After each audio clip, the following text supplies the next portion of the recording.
Alright, I've just finished my rough shaping and I'm going to go back with other grits to finish. This might not focus too well. It is very coarse, but you can see the scratch marks. There's the horizontal scratch marks in it. And you see the surface hasn't been worn, it's not been burned. It's a little compacted in the, where you can see where the rings are, only because that's where the Syncork gets a little more compact. But that goes away with finishing. Yeah, I mean, I'm pretty well happy with this. These areas burned a little bit on mine because I had to use the corner of the belt and I had to rough it out while I was getting the epoxy out. So those ones I'll have to spend a fair bit of time cleaning up after when I get my hand. When I get just a hand belt out. And this side burnt a little bit, but it's not too bad.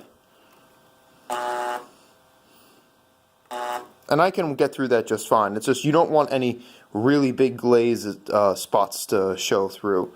So, but yeah, and this didn't take me too terribly long.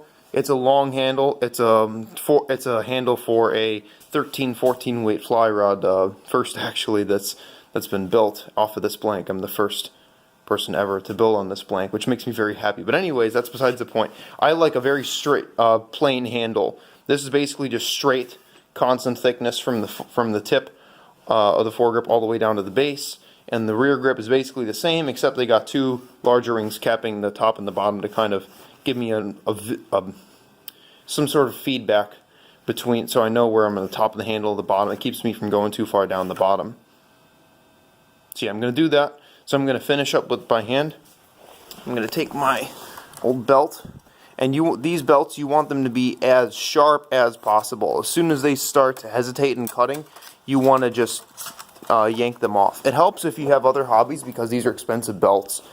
You can get these from all sorts of places. Just Google ceramic belts, and you can find all sorts of stuff for your belt sander. You want really, really coarse stuff. You don't have to get something super expensive because all you really need is a sharpness at the beginning. It's not hard stuff to cut, and these are not really hard on the belts at all. These are designed to cut steel, titanium, Inconel, and a lot of very exotic alloys that are very uncooperative in machining. So yeah, these belts will last a fair while. I've done 3 handles on the other one. I think might even be less than sandpaper. They got a heavy cloth backing because they're designed to be run on power grinders. They're really great for doing this stuff. But anyways, yeah, I'm going to use that. I'm just going to hold it in my hands. Not exactly like this. You get the idea. I don't rip these in half to do it either, because I can still use them for cutting metals. So I'll keep them and use them when they're too dull for this stuff. So yeah, I'm going to do that and get back to it.